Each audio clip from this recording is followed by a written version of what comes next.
నమస్తే, welcome to me TV news. ముందుగా headlines. ఏటీసీలుగా ఐటీఐల upgrade. Mallepally ఐటీఐలో Revanth Reddy శంకుస్థాపన. మారిన పరిస్థితులకు అనుగుణంగా ఏటీసీలు ఏర్పాటు చేసినట్లు వెల్లడి.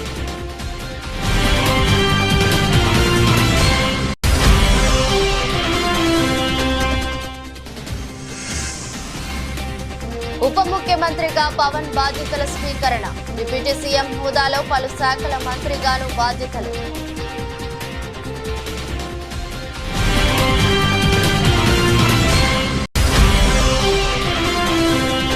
ఛత్తీస్గఢ్ విద్యుత్ కొనుగోలు విషయంపై కాంగ్రెస్ ప్రభుత్వానికి కౌంటర్ ఇచ్చిన మాజీ మంత్రి. విద్యుత్ కొనుగోలు చేసింది 7,000 కోట్లతో అయితే 6,000 కోట్లు ఎలా వెనవేసుకుంటారంటూ ప్రశ్నించిన జగదీష్ రెడ్డి.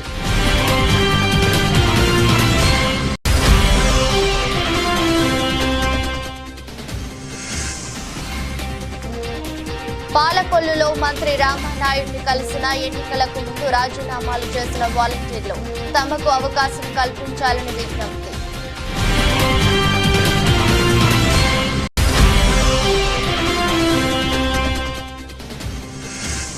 పావో నుర్మి గేమ్స్ లో నీరజ్ చోప్రాకు స్వర్ణ పథకం.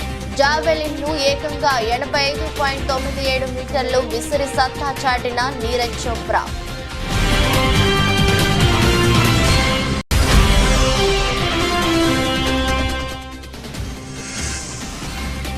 దేశీయ స్టాక్ మార్కెట్లో ప్రారంభ ట్రేడింగ్ లో హెచ్చుతగ్గులు. మొదటి గంట తర్వాత భారీ క్షీణతను నమోదు చేసిన మార్కెట్.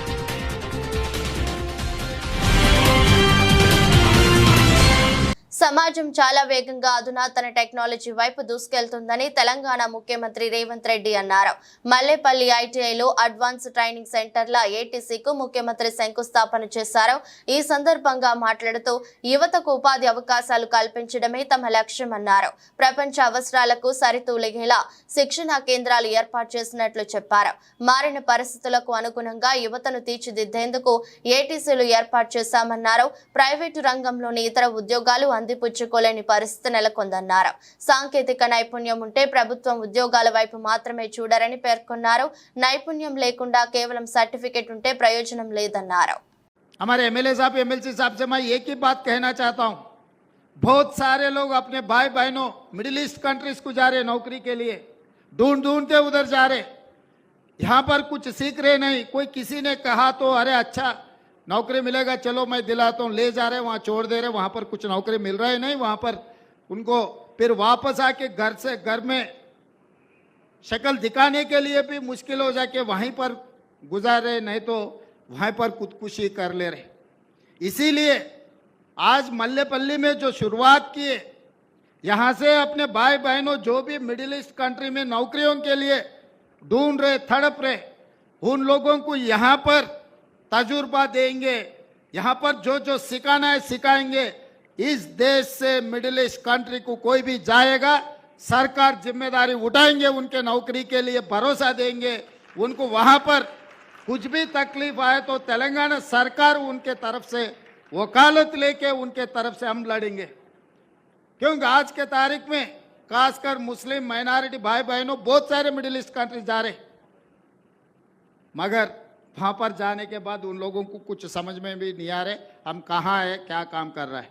कंस्ट्रक्शन, खासकर कंस्ट्रक्शन कंपनी, उसमें ये लोग जो सोच रहा है, ये तेलंगाना नहीं पूरा हिंदुस्तान में नौकरियों का ज़रूरत है, स्किल लेबर का ज़रूरत है. మాజీ ముఖ్యమంత్రి వైసీపీ అధినేత వైఎస్ జగన్ పులివెందుల పర్యటన వాయిదా పడింది. ఆయన రేపు పులివెందుల వెళ్లి 21వ తేదీన తాడేపల్లి తిరిగి రావాలని తొలుత భావించారు. అయితే ఏపీ అసెంబ్లీ సమావేశాలను 24వ తేదీ నుంచి 21కి మార్చడంతో జగన్ పర్యటనలోనూ మార్పులు తప్పలేదు. ఈ నెల 20న తాడేపల్లిలో వైసీపీ కీలక సమావేశం జరగనుంది. అసెంబ్లీ లోక్సభ ఎన్నికల్లో పోటీ చేసిన వైసీపీ అభ్యర్థులతో పార్టీ అధినేత జగన్ సమీక్ష నిర్వహించనున్నారు. అదే సమయంలో అసెంబ్లీ సమావేశాలపైన చర్చించనున్నారు. ఇటీవల జరిగిన సార్వత్రిక ఎన్నికల్లో తిరుగులేని విజయం సాధించిన జనసేన చీఫ్ పవన్ కళ్యాణ్ కొద్దిసేపటి క్రితం ఆంధ్రప్రదేశ్ ఉప ముఖ్యమంత్రిగా బాధ్యతలు స్వీకరించారు. అంతకుముందు విజయవాడలోని క్యాంపు కార్యాలయంలో ప్రత్యేక పూజలు చేశారు. డిప్యూటీ సీఎం హోదాలో పంచాయతీరాజ్, గ్రామీణాభివృద్ధి, పర్యావరణ, అటవీ శాస్త్ర, సాంకేతిక శాఖల మంత్రిగాను బాధ్యతలు స్వీకరించారు. అనంతరం పలు ఫైళ్లపై మంత్రి హోదాలో సంతకాలు చేశారు. ఛత్తీస్గఢ్ విద్యుత్ కొనుగోలు విషయంపై కాంగ్రెస్ ప్రభుత్వానికి మాజీ మంత్రి జగదీష్ రెడ్డి కౌంటర్ ఇచ్చారు. ఛత్తీస్గఢ్ నుండి విద్యుత్ కొనుగోలు చేసింది 7,000 కోట్లతో అయితే అందులో 6,000 కోట్లు వెనవేసుకున్నారని అంటున్నారు. ఇదెలా సాధ్యమవుతుందని ప్రశ్నించారు. ఛత్తీస్గఢ్ పవర్ ఇవ్వనున్నప్పుడు బయట నుండి అధిక ధరకు కొన్నారు అని అంటున్నారు. అప్పుడు 15,000 మిలియన్ యూనిట్లకు 7,000 మాత్రమే ఎలా అవుతుంది అని జగదీష్ రెడ్డి అన్నారు. కాంగ్రెస్ ప్రభుత్వం ఇలా చూపింది తెలంగాణను అంధకారంలో తీసుకెళ్లి మళ్లీ సమైక్య ఆంధ్ర పాలననే బాగుంటుంది అన్నట్టు చేయాలని చూస్తుందని బీఆర్ఎస్ ఎమ్మెల్యే జగదీష్ రెడ్డి పేర్కొన్నారు. ఇవాళ వారు మాట్లాడింది ఏంది, అందులో రాసిన రోతరాతలు ఏంది? 6,000 కోట్ల నష్టం. ఇప్పటి వరకు చెల్లించిందే 7,000 కోట్ల రూపాయలను వాడే రాసిండు మొత్తం ఛత్తీస్గఢ్ ప్రభుత్వానికి. 17,000 మిలియన్ యూనిట్లు వాడిండ్రు, 7,000 కోట్ల రూపాయలు చెల్లించింది. 17,000 మిలియన్ యూనిట్లు వాడిన తర్వాత చెల్లించింది 7,000 కోట్లు అయితే 6,000 కోట్ల దుర్వినియోగం అయితే ఏంది అసలు దీంట్లో? అంటే వినేవాళ్ళు అజ్ఞానులనా, అమాయకులనా, లాజిక్ ఉండదనా, తెలివి ఉండదనా, వాళ్ళ మైండ్లకు చైతన్యం లేదనా, ఏందన్నట్టు? ఇంకా అతి తెలివి చేసి ఏం మాట్లాడిండ్రు? ఛత్తీస్గఢ్ ఇస్తానన్న రోజుకు 1000 మెగావాట్ల కరెంట్ ఇయ్యక మధ్యలో అప్పుడప్పుడు 500 మెగావాట్లు, 700 మెగావాట్లు, 300 మెగావాట్లే ఇచ్చింది. ఆ ఇస్తానన్న రోజునాడు వాళ్ళు ఇవ్వకపోవడం వల్ల బయట మీరు ఎక్కువ ధర పెట్టి కొన్నారు కాబట్టి ఆ ఛత్తీస్గఢ్ ఇచ్చే ₹3.90 మీరు బయట ₹5, ₹6 పెట్టి కొన్నదానికి వ్యత్యాసం ₹3 ఉంది కాబట్టి అది నష్టమైంది అని మాట్లాడింది. ఓకే, నీ మాట ప్రకారమే. ఒకవేళ నువ్వు అదే కనుక నువ్వు ఆ స్టాండ్ మీద నిలబడితే నువ్వు ఛత్తీస్గఢ్ ఒప్పందం మొత్తమే వద్దు, ఒక్క యూనిట్ కూడా తీసుకోవాల్సింది కాకుండా అని మాట్లాడుతున్నారు. మరి తీసుకున్న 17,000 మిలియన్ యూనిట్లకు ఇలా కట్టింది 7,000 కోట్లు అయితే ఇదే ఒప్పందం లేకపోతే ఛత్తీస్గఢ్ నుంచి కరెంట్ తెచ్చుకోకపోతే ఆ 17,000 మిలియన్ యూనిట్లు ఇవాళ 15,000 కోట్ల రూపాయలు కట్టాల్సి వచ్చేది కదా, ఖర్చు పెట్టాల్సి వచ్చేది కదా. దాని మీద ఏం అతి తెలివి మాటలు మాట్లాడుతున్నారు? అసలు నీకు ఇవాళ నార్త్ నుంచి సౌత్కి వచ్చిన గ్రిడ్కు మనకు అట్లా వాటానే లేకపోతే ఇవాళ ఇంకా చీకటనే ఉండేది కదా. ఉత్తర భారతదేశం నుంచి కరెంటు మన దగ్గర తీసుకొచ్చుకోకపోతే అందులో మన రాష్ట్రం హక్కు లేకపోతే ఏంది వీళ్ళ ఉద్దేశం? కేసీఆర్ కరెంటు తేవాల్సి లేకుండే, తెలంగాణ అట్లనే చీకట్లో ఉంచాల్సి ఉండే. ఈ కేసీఆర్ ఫెయిల్ అయింది కాబట్టి మళ్ళీ తీసుకుపోయి సమైక్యాంధ్రని కలిపితే బాగుండేది ఉండే. ఇప్పుడు మాట్లాడుతున్నారు కదా. ఎన్నికల సమయంలో రాజీనామాలు చేసిన వాలంటీర్లు మంత్రి నిమ్మల రామానాయుడును కలిశారు. పాలకొల్లులో మంత్రిని కలిసిన వాలంటీర్లు ఎన్నికలకు ముందు వైసీపీ నేతలు తమతో బలవంతంగా రాజీనామాలు చేయించారని వెల్లడించారు. ఉద్యోగాలు కోల్పోయిన తమకు అవకాశం కల్పించాలని విజ్ఞప్తి చేశారు. వాలంటీర్ల విన్నపం పట్ల మంత్రి నిమ్మల రామానాయుడు స్పందించారు. వైసీపీ నేతల మాటలు నమ్మిన వాలంటీర్లు ఉద్యోగాలు పోగొట్టుకున్నారని వ్యాఖ్యానించారు. నాడు రాజీనామాలు చేయొద్దు, వాలంటీర్ల వ్యవస్థను కొనసాగిస్తాం, జీతాలు కూడా పెంచుతామని పదే చెప్పినా తమ మాట వినలేదని రామానాయుడు అన్నారు. దీనిపై ప్రభుత్వం ఆలోచించి నిర్ణయం తీసుకుంటుందని తెలిపారు.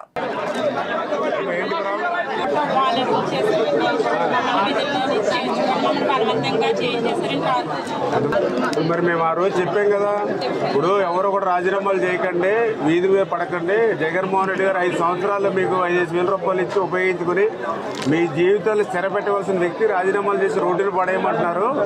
మళ్ళీ మేము వచ్చాక శాలరీలు పెంచుతాము, వ్యవస్థను కంటిన్యూ చేస్తామని చెప్పామా లేదా? అలాగే నేను కూడా గట్టిగా చెప్పాను కదా. మరి మా మాటలు నమ్మాలి కదా మీరు. వాళ్ళు బలవంతం చేస్తే, వాడు బెదిరించి చేస్తే మీరు కూడా మాకు కంప్లైంట్ ఇవ్వాలి కదా. నేను కూడా చెప్పాను ఆ రోజు, ఎవరినైనా బెదిరిస్తే కంప్లైంట్ ఇవ్వండి అని చెప్పాను. మీరు ఎవరు ఇవ్వలేదు. మరి ఏం చేయాలి చూద్దాం. ఇంటింటికి వెళ్ళి ఏ వాలంటీర్ గెలిచింది నేను చెప్పాను. చెప్పినా కూడా మీరు ఎక్కడ కూడా కట్టలేదు కదా. అది ఏం చేయాలో చూద్దాం. మరి అంటే మాట్లాడారు విన్నారు కదా. విన్నప్పుడు మీరు ఏం చేయాలి? మన ఎమ్మెల్యే గారు కంటే నమ్మకస్తులు మీకు ఎవరుంటారు ప్రపంచంలో? మీరు ఉన్నప్పుడు ఏం చేయాలి? మీరు నాకు వీళ్ళ మాటలు ఎక్కలేదు, ఎమ్మెల్యే గారు ఉన్నారు అని మాకు ఉండాలి. మీరు ఎవరు చేయలేదు, మీరే చేశారు అనవసరంగా. టౌన్లో ఉంది అక్కడక్కడే చేశారమ్మా, అందరూ చేయలేదు. ఇప్పుడు మీకులాగా స్టేట్లో చేసిన వాళ్ళు ఉన్నారు. ఇది పాలసీ మ్యాటర్, ఇది రాష్ట్రంలో ఏం చేయాలో ఆలోచిద్దాం. ఇటీవల జరిగిన ఎన్నికల్లో నవీన్ పట్నాయక్ పార్టీ బీజేడీ ఓటమి పాలైంది. ఒడిశాను సుదీర్ఘంగా పాలించిన నవీన్ సైతం ఓ స్థానంలో ఓడిపోయారు. గంజాం జిల్లాలోని హింజలి, బొలంగీర్ జిల్లాలోని కంటాబంజీ నుంచి పోటీ చేసిన ఆయన కంటాబంజీలో బీజేపీ అభ్యర్థి లక్ష్మణ్ బాగ్ చేతిలో ఓటమి పాలయ్యారు. హింజలి నుంచి గెలవడంతో ప్రమాణ స్వీకారం కోసం అసెంబ్లీకి వచ్చారు. ఈ క్రమంలో అందరినీ పలకరించి వెళ్తుండగా బీజేపీ ఎమ్మెల్యే లక్ష్మణ్ బాగ్ లేచి ఆయనకు నమస్కరించారు. అనంతరం తనను తాను పరిచయం చేసుకున్నారు. ఆ వెంటనే నవీన్ స్పందిస్తూ, ఓహో మీరేనా నన్ను ఓడించింది, మీకు అభినందనలు అని చెప్పారు. మాజీ సీఎం వ్యాఖ్యలకు సీఎం మోహన్ మార్షి, మంత్రులు, ఎమ్మెల్యేలు చిరునవ్వులు చెందించారు. తనను ఓడించిన అభ్యర్థిని పట్నాయక్ అభినందించడాన్ని చూసి ఒకంత ఆశ్చర్యానికి గురయ్యారు. వైరల్ అవుతున్న ఈ వీడియోపై నెటిజన్లు ప్రశంసలు కురిపిస్తున్నారు. ఇలాంటి ఆరోగ్యకరమైన రాజకీయాలు ఒక్క ఒడిశాకే పరిమితం కాకూడదని, దేశమంతా ఉంటే బాగుంటుందని కామెంట్లు పెడుతున్నారు.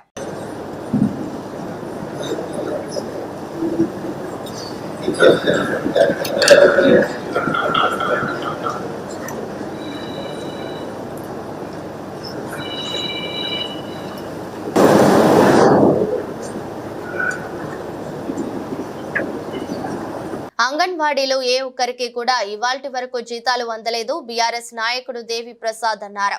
ఈ విషయమై ఆయన మాట్లాడుతూ 1 తారీఖున జీతాలు వేస్తున్నామన్నారు. మీరు జీతాలు వేశాక కూడా ఆశా వర్కర్లు, అంగన్వాడీలు రోడ్లపైకి వచ్చి ధర్నాలు చేస్తున్నారా అని ప్రశ్నించారు. గతంలో 1500 నుంచి 9700కి 4000 నుంచి 13000 వరకు ఆశా వర్కర్లకు, అంగన్వాడీలకు జీతాలు పెంచారని, 10 ఏళ్లలో బీఆర్ఎస్ నాయకులు అందుబాటులో లేరు అని తప్పుడు ప్రచారం చేశారని మండిపడ్డారు. ఒక అధికారి బీఆర్ఎస్ నాయకులకు అపాయింట్మెంట్ ఇవ్వలేని పరిస్థితి ఎందుకు వచ్చింది? ఇలా ఉంటే సామాన్యులు, ఆశా వర్కర్లు, అంగన్వాడీ వాళ్ళు ఎలా కలుస్తారని అన్నారు. ఇలా ఏ ఒక్క అంగన్వాడీకి కూడా కిరాయి అందనటువంటి పరిస్థితిని చూస్తా ఉన్నాం. మీరు వేతనాలేమో నెలకి ఇస్తున్నామని చెప్పి డాంబికాలు పలుకుతారు. ఈ రోజు వరకు కూడా అంగన్వాడీలకి రాష్ట్రంలో వేతనం రాలేదు. ఒక్కసారి చెక్ చేసుకొని కింది స్థాయి ఉద్యోగులకు న్యాయం చేసే విధంగా శ్రీధర్ బాబు గారు పనిచేయాలని మేము డిమాండ్ చేస్తా ఉన్నాం. జీవన్ రెడ్డి గారైనా ఇంకెవరైనా మాట్లాడినా ఒకసారి మీరు గతంలో ఏముండే ఇప్పుడు ఏముంది అనేటువంటి అంశాన్ని మీరు చూసుకోవాలని మేము విజ్ఞప్తి చేస్తా ఉన్నాం. 1500 నుంచి 9750కి ఆశా వర్కర్లకు కానీ, 4000 నుంచి 13,850 వరకు కూడా వేతనాలు పెంచడం. మీరు పెంచుతామన్నారు, పెంచండి. ఇలా ఆశాలు అడుగుతా ఉన్నారు, వేతనాలు పెంచమని అడుగుతా ఉన్నారు, అంగన్వాడీలు అడుగుతా ఉన్నారు. మరి అనేక వర్గాలు ఇలా రోడ్ల మీదకి వస్తూ ఉన్నాయి. జీతాలు వచ్చినా కూడా ఆశాలు వచ్చి ఇక్కడ ధర్నాలు చేస్తున్నారా? అంగన్వాడీలు వేతనాలు వచ్చినా కూడా ఈ ప్రభుత్వం మీద బురద చల్లుతున్నారా? కాబట్టి ఈ విషయాలన్నీ కూడా గమనించాలి. హరీష్ రావు గారు అందుబాటులో ఉండరు, ఏ వర్గానికి 10 ఏళ్లలో అందుబాటులో లేరనేటువంటి మరో అభూత కల్పన కూడా వారు మాట్లాడుతూ ఉన్నారు. ఒక్కసారి శ్రీధర్ బాబు గారు కానీ, మాట్లాడినటువంటి వాళ్ళు కానీ నిత్యం హరీష్ రావు గారి దగ్గర ఒక ఇంటెలిజెన్స్ పెట్టి ఎంతమంది వస్తారు, ఎవరిని కలుస్తారు బీఆర్ఎస్ నాయకులు అనేది మీకు తెలుసు కదా. రోజు వందలాది మంది ఈ రాష్ట్రంలో ప్రభుత్వంలో ఉన్నప్పుడు ప్రభుత్వం దగ్గర సమస్యలు కావాలని వచ్చిండ్రు. ఆ సమస్యలు పరిష్కరించేటువంటి ప్రయత్నం కేసీఆర్ నాయకత్వంలో చేసినాం. ఇప్పుడు ప్రతిపక్షంలో ఉన్నప్పుడు, ఒక బాధ్యతాయుతమైనటువంటి ప్రతిపక్షంగా ఉన్నప్పుడు మేము కూడా అనేక సమస్యలు పరిష్కరించేటువంటి ప్రయత్నం చేస్తా ఉన్నాం. కాబట్టి మీరు ఇప్పటి వరకు ఈ విషయాలు ఏవి కూడా ఎట్లయిపోయిందంటే, ఇవాళ ఈ రాష్ట్రంలో ముఖ్యమంత్రి గారు గలవరు, లేకుంటే ఇంకొక ఆయన గలవరు అని చెప్పి చాలా మాట్లాడింది. ఇవాళ మా స్వయాన భారతీయ రాష్ట్ర సమితి 10 రోజులుగా మేము చీఫ్ సెక్రటరీ అపాయింట్మెంట్ కోసం అడుగుతా ఉన్నాం. 10 రోజుల నుంచి మా పార్టీ కార్యాలయం సంప్రదిస్తుంటే కూడా సిఎస్ నుంచి జవాబు లేదు. జగన్ నిర్వాకం వల్లే పోలవరం నాశనమైందని సీఎం చంద్రబాబు నిన్న ప్రాజెక్టు సందర్శన అనంతరం తీవ్ర స్థాయిలో ధ్వజమెత్తారు. దీనిపై నీటిపారుదల శాఖ మాజీ మంత్రి అంబటి రాంబాబు నేడు మీడియా సమావేశం నిర్వహించారు. జగన్ పోలవరం ద్రోహి అని ఎల్లో మీడియా తప్పుడు కథనాలు రాస్తుందని, కానీ చంద్రబాబే నిజమైన పోలవరం ద్రోహి అని విమర్శించారు. 2018లోపే పోలవరం పూర్తి చేస్తామని చెప్పిన చంద్రబాబు ఎందుకు పూర్తి చేయలేకపోయారని అంబటి రాంబాబు ప్రశ్నించారు. చంద్రబాబు పోలవరం పోలవరం ప్రాజెక్టును అడ్డం పెట్టుకుని డబ్బులు సంపాదించాలని చూశారని ఇప్పటికైనా చంద్రబాబు చేసిన తప్పులను గుర్తించాలని హితవు పలికారు. మేము పూర్తి చేసినటువంటి కాఫర్ డ్యామ్ మీదే నిన్న చంద్రబాబు నాయుడు గారు బస్సు వెళ్ళింది. మేము పూర్తి చేసినటువంటి స్పిల్వే మీదగానే చంద్రబాబు నాయుడు గారు బస్సు వెళ్ళింది. వాళ్ళు ఏ కాఫర్ డ్యాములు పూర్తి చేయలేదు, స్పిల్వే పూర్తి చేయలేదు. మేము దానికి ఒక రూపం ఇచ్చినటువంటి వ్యక్తులమని కూడా ఈ సందర్భంగా మనవి చేస్తున్నాను. ఏ విధమైన తప్పిదము లేదని ఆ పత్రికలు కూడా గమనించాలని. సరే, జగన్మోహన్ రెడ్డి గారి మీద మీరు రోజు బురద జల్లుకోండి, మాకేం అభ్యంతరం లేదు. ప్రజలు దాన్ని గమనిస్తారు. పోలవరం విషయంలో చంద్రబాబు నాయుడు చేసిన తప్పిదాన్ని చంద్రబాబు నాయుడు గారు ఇప్పటికైనా గమనిస్తే మంచిది అని నేను ఈ సందర్భంగా మీ ద్వారా, మీడియా ద్వారా వారితో మాట్లాడుతున్నానని కూడా మనవి చేస్తున్నాను.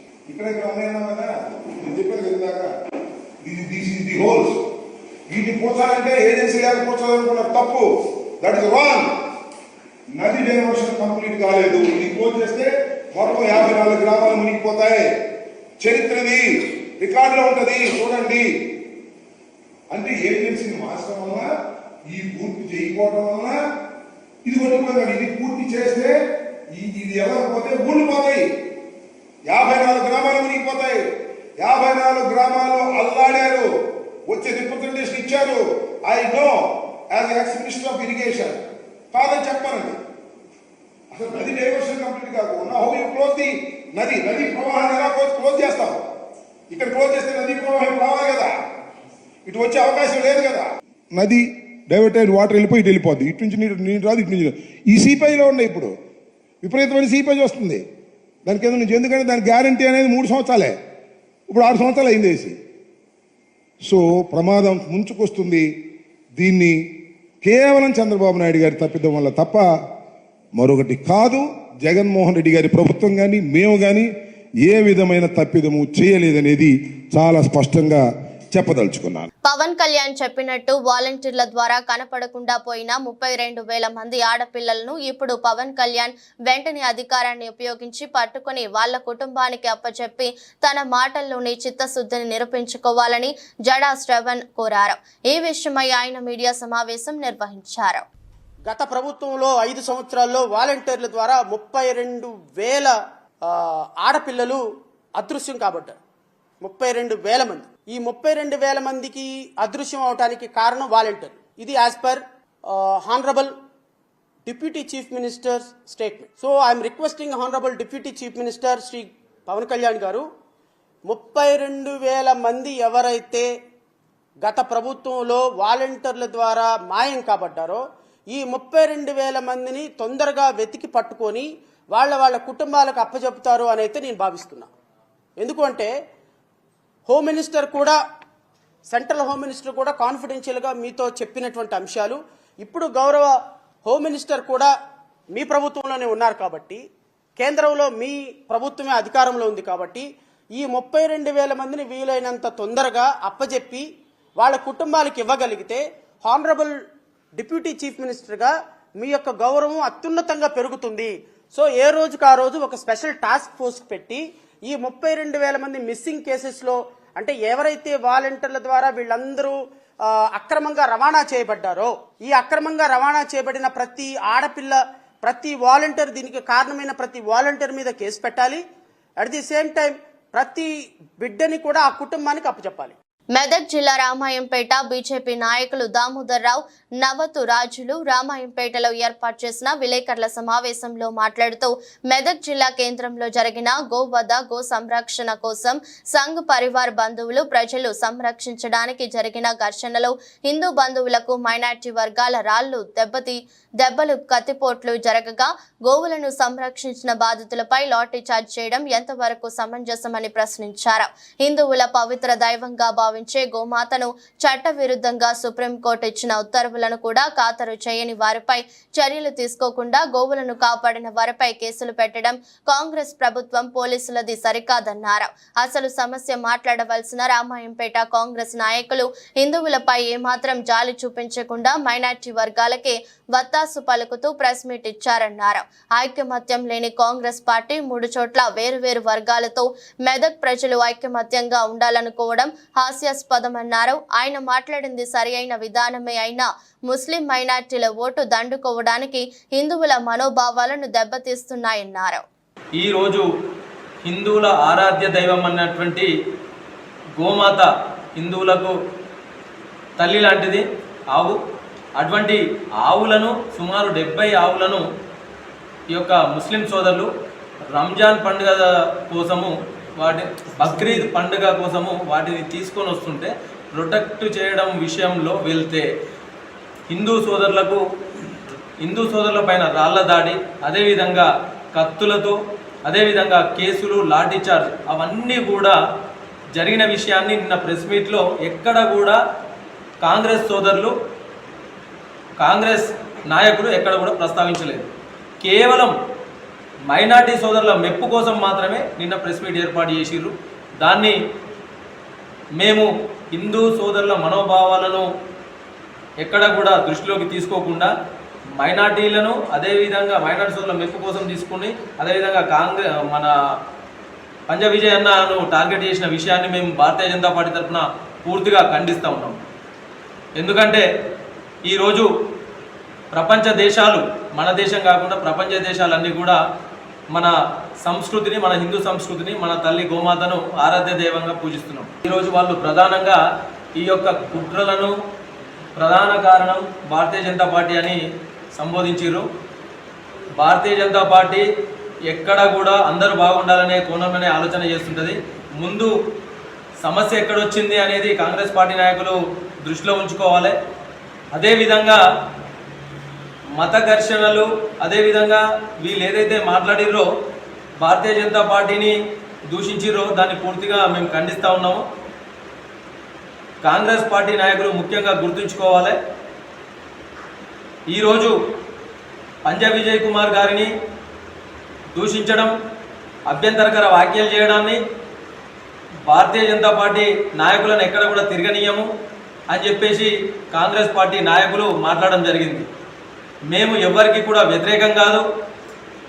కాకినాడ జిల్లా ప్రతిపాడు నియోజకవర్గం ప్రతిపాడు మండలం ప్రతిపాడులో నేడు ప్రపంచ సికిల్ సెల్ డే సందర్భంగా సిహెచ్సి వైద్య సిబ్బంది ర్యాలీ. హాస్పిటల్ సూపరింటెండెంట్ సౌమ్య మాట్లాడుతూ సికిల్ సెల్ పట్ల తీసుకోవాల్సిన పలు జాగ్రత్తలు, సేఫ్టీ ప్రికాషన్స్ తెలియజేశారు. అసలు ఈ సికిల్ సెల్ ఎనీమియా అంటే ఏంటంటే మామూలుగా మన రెడ్ బ్లడ్ సెల్స్ ఉంటాయి, ఎర్ర రక్త కణాలు. అవి యూజువల్గా డిస్క్ షేప్లో ఉంటాయి, రౌండ్గా ఉంటాయి. అయితే ఈ సికిల్ సెల్ డిసీజ్ జెనెటిక్గా వస్తుంది అనమాట. అయితే ఈ షేప్లోకి వెళ్ళిపోతాయి, ఒకసారి కొడవలి షేప్లోకి అయిపోతాయి. ఇలాగా కొడవలి షేప్లోకి ఈ డిస్క్ షేప్ కాస్త ఈ కొడవలి షేప్లోకి వెళ్ళిపోతాయి. ఈ కొడవలి షేప్లో వెళ్ళిపోవటం వల్ల ఏమవుతుంది, మామూలుగా అయితే మన లోపల బ్లడ్ వెజల్స్లోకి రక్తం ఫ్రీగా వెళ్తూ ఉంటుంది, అన్ని ఆర్గన్స్కి ఫ్రీగా వెళ్తుంది. ఇలా అయిపోవటం వల్ల ఏమవుతుందంటే దాని ఫ్లెక్సిబిలిటీ తగ్గిపోయి ఎక్కడికక్కడ మామూలుగా 120 రోజులకి మన రెడ్ బ్లడ్ సెల్స్ మళ్ళీ కొత్తవి ఉత్పత్తి అవుతూ ఉంటాయి. కానీ ఇలా అయిపోవటం వల్ల ఏంటంటే దీని లైఫ్ స్పాన్ కూడా తగ్గిపోయి తొందరగానే బ్రేక్ అయిపోతూ ఉంటాయి అన్నమాట. ఈ బ్రేక్ అయిపోవటం వల్ల ఏమవుతుంది, మనకి శరీరంలో ఉన్నటువంటి ఆర్గన్స్కి సరైనటువంటి ఆక్సిజన్ అందదు. ఆక్సిజన్ అందకపోవటం వల్ల ఏమవుతుంది, ఆర్గన్స్ అన్నీ కూడా డ్యామేజ్ అవుతాయి. హీమోగ్లోబిన్లో ఉండేటువంటి చైన్స్లో ఇది జెనెటిక్గా ఉండేటువంటి డిఫార్మిటీ అనమాట, జెనెటిక్గా వచ్చేటువంటి డిసీజ్. సో దీనికి మనం ఎందుకు ఇంత అవేర్నెస్ క్రియేట్ చేస్తున్నాము అనంటే మనకి చిన్నపిల్లల్లో పుట్టినప్పుడే వస్తుంది. ఎలాగా, తల్లికి తండ్రికి ఉంటేనే బిడ్డకు వస్తుంది. బీహార్లో షాకింగ్ ఘటన వెలుగు చూసింది.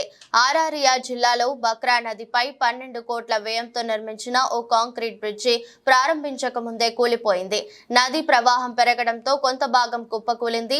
కూలిపోయిన భాగం నది మధ్యలో ఉండగా ఒడ్డున నిర్మించిన భాగం చెక్కు చెదరకుండా నిలబడింది.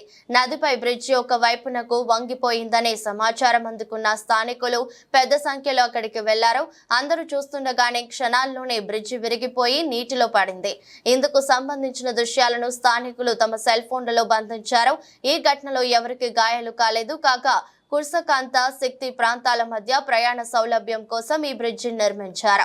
కనీసం ప్రారంభోత్సవం కూడా కాకముందే బ్రిడ్జి కూలిపోవడంపై శక్తి ఎమ్మెల్యే విజయ్ కుమార్ విస్మయానికి గురయ్యారు. నిర్మాణ సంస్థ యాజమాన్యం నిర్లక్ష్యం కారణంగానే ఈ బ్రిడ్జి కూలిపోయిందని విచారణ జరపాలని ఆయన డిమాండ్ చేశారు.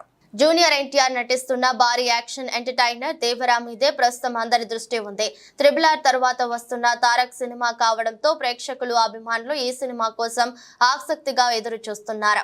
అతిలోక సుందరి శ్రీదేవి కుమార్తె జాన్వీ కపూర్ నటిస్తున్న తొలి తెలుగు చిత్రం ఇదే కావడం మరో ముఖ్య కారణం. దర్శకుడు కొరటాల శివ ఓ అద్భుత చిత్రంగా దేవరను తీర్చిదిద్దుతున్నారు. ఇటీవలే గోవాలో ఎన్టీఆర్ సైఫ్ అలీ ఖాన్ మీద ఓ భారీ యాక్షన్ సీక్వెన్స్ చిత్రీకరించారు. గోవాలో భారీ వర్షం కురుస్తున్న వేణుకడుగు వేయకుండా రాజీ పడకుండా ఈ ఫైట్ చిత్రీకరించడం గమనార్హం. త్వరలో థాయిలాండ్ లో ఎన్టీఆర్ జాన్వీ కపూర్ మీద ఓ మెలోడియస్ సాంగ్ ను చిత్రీకరించడానికి ప్లాన్ చేస్తున్నారు. యువసుధ ఆర్ట్స్, ఎన్టీఆర్ ఆర్ట్స్ సంస్థలు సంయుక్తంగా నిర్మిస్తున్న దేవరా చిత్రం 2 భాగాలుగా విడుదల కానుంది. టోక్యో ఒలింపిక్ గోల్డ్ మెడల్ విజేత భారత star javelin thrower Neeraj Chopra పావు నుర్మి గేమ్స్ లో స్వర్ణ పతాకాన్ని గెలుచుకున్నారు.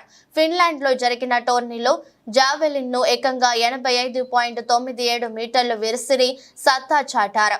8 మంది అథ్లెట్లు పాల్గొన్న ఈ ఈవెంట్ లో తన 3వ ప్రయత్నంలో నీరజ్ 88.97 మీటర్ల త్రోతో గోల్డ్ మెడల్ దక్కించుకున్నారు. ఇక నీరజ్ కు ఈ సీజన్ లో ఇది 3వ ఈవెంట్.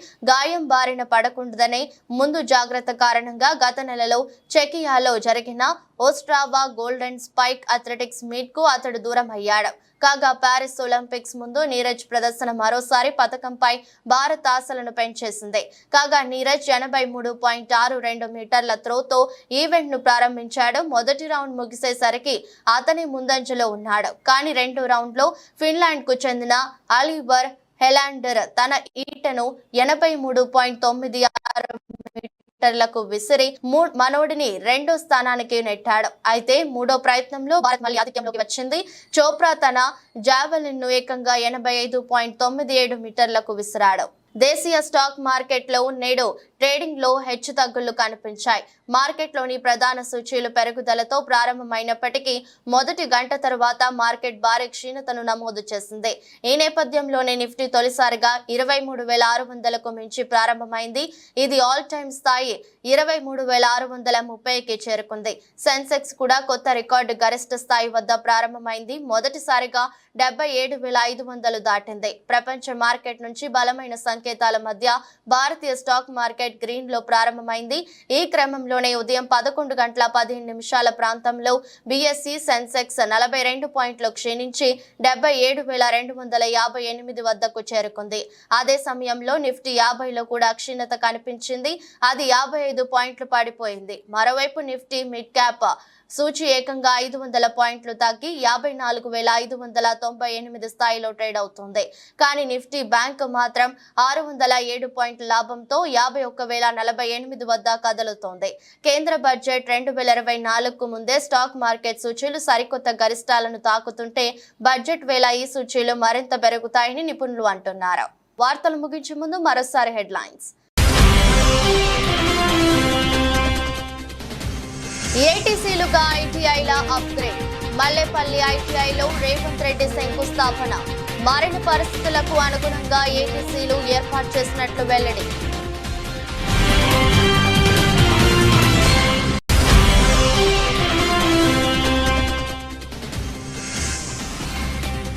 ఉప ముఖ్యమంత్రిగా పవన్ బాధ్యతల స్వీకరణ. డిప్యూటీ సీఎం హోదాలో పలు శాఖల మంత్రిగాను బాధ్యతలు.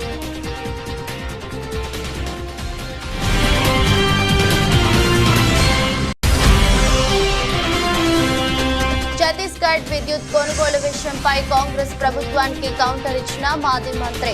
విద్యుత్ కొనుగోలు చేసింది 7,000 కోట్లతో అయితే 6,000 కోట్లు ఎలా వెనవేసుకుంటారంటూ ప్రశ్నించిన జగదీష్ రెడ్డి.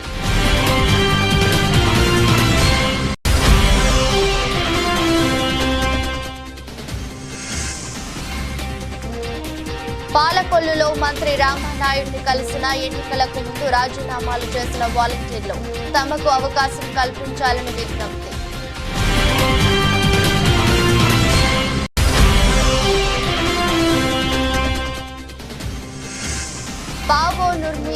లో నీరజ్ చోప్రాకు స్వర్ణ పథకం.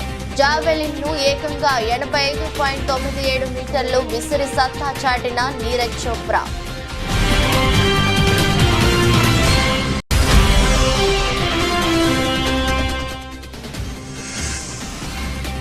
దేశీయ స్టాక్ మార్కెట్లో ప్రారంభ ట్రేడింగ్ లో హెచ్చుతగ్గులు. మొదటి గంట తర్వాత భారీ క్షీణతను నమోదు చేసిన మార్కెట్.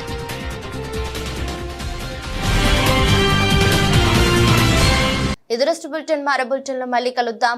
అంతవరకు సెలవు. నమస్కారం.